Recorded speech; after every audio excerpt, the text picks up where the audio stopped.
NDA के partner हैं आप, क्या आपको लगता है कि लोकसभा चुनाव में भी गठबंधन हो सकता है? मैं तो आज भी मानता हूँ एनडीए का जिस तरह विस्तार हो रहा है, टीडीपी कल एनडीए में आई है और छोटे छोटे दल जैसे आरजेडी आया था, आरएलडी आया था, आज एनडीए का कुनबा बढ़ रहा है और आने वाले भविष्य के अंदर भी मुझे उम्मीद है कि और भी सहयोगी दल जो अभी तक एनडीए में नहीं है, पहले थे, उनको भी हम लाने का प्रयास करें। हिसार से कितना पक्का दावा है आपका, अगर गठबंधन होता है तो कि हमारी चॉइस बड़ी क्लियर है। चौधरी अजय सिंह चौटाला जी ने अनेक बार कह दिया है कि हिसार और भिवानी महेंद्रगढ़ लोकसभा से पार्टी अपनी तैयारी करे। 2 हमारी प्राथमिकता है और उन प्राथमिकताओं के साथ हम 10 की 10 सीटों पर भी काम कर रहे हैं।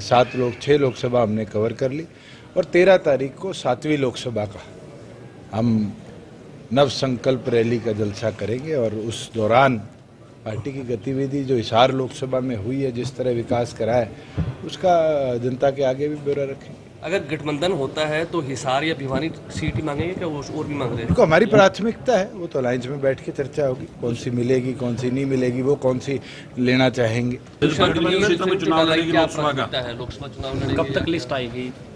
अगर चौधरी अजय सिंह चौटाला जी कहेंगे चुनाव लड़ ले, तो मुझे नहीं लगता हमारी पार्टी का एक भी सिपाही एक कदम पीछे हटेगा।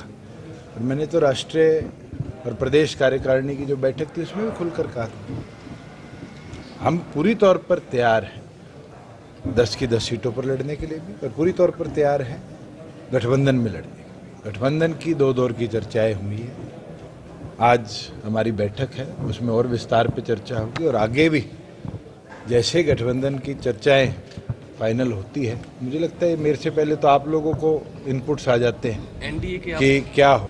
मेडिकल कॉलेज को लेकर के कई तरह की चीजें सामने आ रही हैं कि रद्द हो गया टेंडर, हालांकि मैंने आज सुबह ही अखबार में देखा है जी कि 4 अप्रैल 2024 तक 786 है मेरे ख्याल से, नंबर तो शायद 19-21 हो सकते हैं, 750 करोड़ से ज़्यादा की लागत में सिरसा का बाबा सिरसाई नाथ मेडिकल कॉलेज के निर्माण का टेंडर फ्लोट हो गया।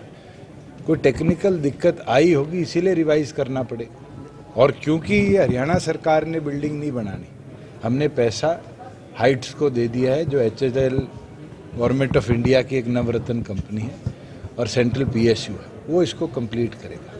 तो टेक्निकलिटी जो देखनी है, इसका ड्राइंग और इसका फ्यूचर का काम देखना है, वो हाइट्स का काम है। हरियाणा सरकार ने अपनी ओर से लोकेशन भी फाइनल कर दी है, नाम भी फाइनल कर दिया है और आगे का कार्य भी हाइट्स को देने का काम किया। हिसार से बीजेपी सांसद भाजपा छोड़ चुके हैं और कांग्रेस ज्वाइन कर चुके हैं। तो पॉलिटिकल फैसले पॉलिटिकल आदमी कब ले, वो तो उस पर निर्भर करता है।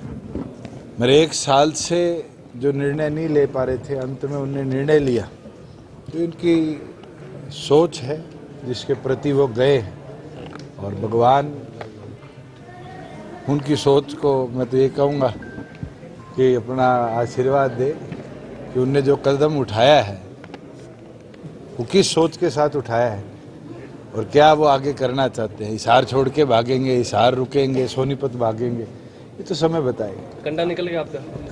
मेरा तो भैया आज तक कोई कंडा नहीं है, ना निकालने की सोच रखने वाला आदमी।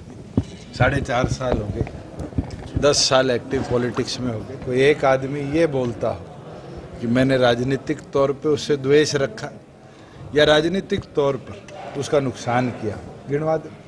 आज के दिन तो मेरी एक ही सोच है, जो चौधरी अजय सिंह चौटाला जी ने चौधरी देवीलाल के असूलों के साथ जननायक जनता पार्टी का निर्माण किया था, उस सोच को आगे लेकर चलना और उस सोच के अंदर किसान कमेरे को, आम नागरिक को कैसे ज़्यादा सुविधाएं दे पाए, हम 4.5 साल में उस पर कामयाब भी रहे और आगे भी इसी सोच को अगले 40 साल 50 साल भगवान करे पार्टी 100-200 साल तक ऐसे ही रहे और ये पार्टी इस विचार को